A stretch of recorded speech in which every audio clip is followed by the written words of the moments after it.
This is a non-technical review of the Fujifilm X-T50. BH and Fujifilm sent me this camera and I was not paid to review this, but the camera was sent to me. I'm going to tell you what I think about it after using it for about a week to a week and a half. I genuinely like the camera and I wanted to give a review. Preface this, why do I need another camera? I have a bunch of cameras, and so we'll rewind a little bit back. I had purchased a book that inspired me, and it was Sofia Coppola's. The book was beautiful, and that's when I realized that I had no behind-the-scenes photos of my work. I was previously a video director and producer in the beauty and fashion industry, but I've been always so fixated on the work that I never stopped to take any photos of those moments. There were a lot of moments that I really wanted to remember. For example, the first time I ever directed, the first time that I went on location, all of those memories. And as I moved on to different projects, for example, last year I wrote a cookbook, I, again, did not take any photos of the process. And I really wanted to capture some photos where, you know, there's like chaos everywhere, there's food everywhere, and just me in the moment versus a beautiful stage scene, kind of like what you see right here. I look back and this year I've hosted maybe 10 dinner parties and I just don't have any people photos. I don't have photos of my friends. I don't have photos that are candid and in the moment. And of course, part of that is on me. No camera is going to fix this issue. So I wanted to get a camera that felt fun to use. And I'm gonna emphasize the fun to use part because that is exactly what this camera is. But I wanted one that I would want to use. If I go on a trip, I wanna use this camera. I wanna get more memories from it. And I want it to be more intentional with my photos. I don't wanna overtake photos. I just wanna get like a good photo that I can look back on and be like, wow, we did that.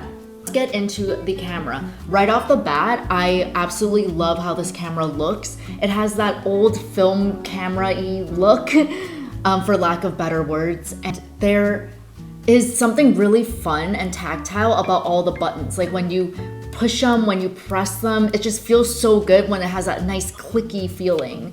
I actually wanted to get another Fujifilm camera, but that was completely sold out. And I'm really glad that I went with this one because this one has interchangeable lenses, which means that you can put a pancake lens and make it super small. You can put a telephoto on it, and it's just more versatile in my opinion. The one thing that I really love is the film stock settings on the side. So there is a little button here. I cycle through a lot of Fujifilm's film stocks. Film stocks are great because a lot of the times I don't really want to edit my photos. I mean, I do want to edit them a little bit, but I want the photos to just look good. I want to make it easy for myself. I want to have the photos and I just want to share them. But I love having the color grade baked in. It makes it really fun because what you're getting from the camera is exactly what you're gonna get when you transfer to your phone or to your desktop. So in terms of fun, by far the funnest camera that I haven't used in a very long time. It makes me want to bring it out. It makes me want to take more photos with it, which is what I'm solving for. I love the pop-up flash as well. It is very strong, surprisingly strong, and you just pop it up and you can press it back down. And the flash with the right settings, it gives like a very retro look, which I very much like, kind of like old expired film if you can get it right. I really like the way the colors come out of this camera, even without all of the custom presets, the custom film simulations. There's something about the way that this camera does skin, where the skin feels very sharp and in focus, that I absolutely love. One thing that I did wish it had, that it comes with out of the box, is I wish it had a external battery charger, because right now from the box you just have to plug it in. You can probably buy extra batteries and an external battery charger, but that would have been nice to include. And video, you can shoot video on this, although it took me a little bit of time to navigate the buttons to figure out where it is, because I'm not quite used to them yet. It did take a little bit of configuring to set all my custom buttons and everything. What I was looking for in a camera is that it's discreet, I can put in my bag, and that it is fun to use, and this camera definitely hits all of those check marks.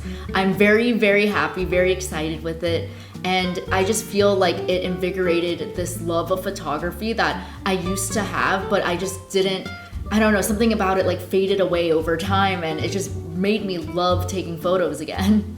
I would say, especially if you're like a blogger or like a content creator, and if you just want like a small camera to put in your bag, that this is the one for you. For me, the best camera is the one that you bring with you. It doesn't matter if, you know, you have like a camera that's a, you know, very expensive, top of the line. If you don't bring it out, there's really no point. And I find that with this camera, I innately want to pick this camera up and just take photos.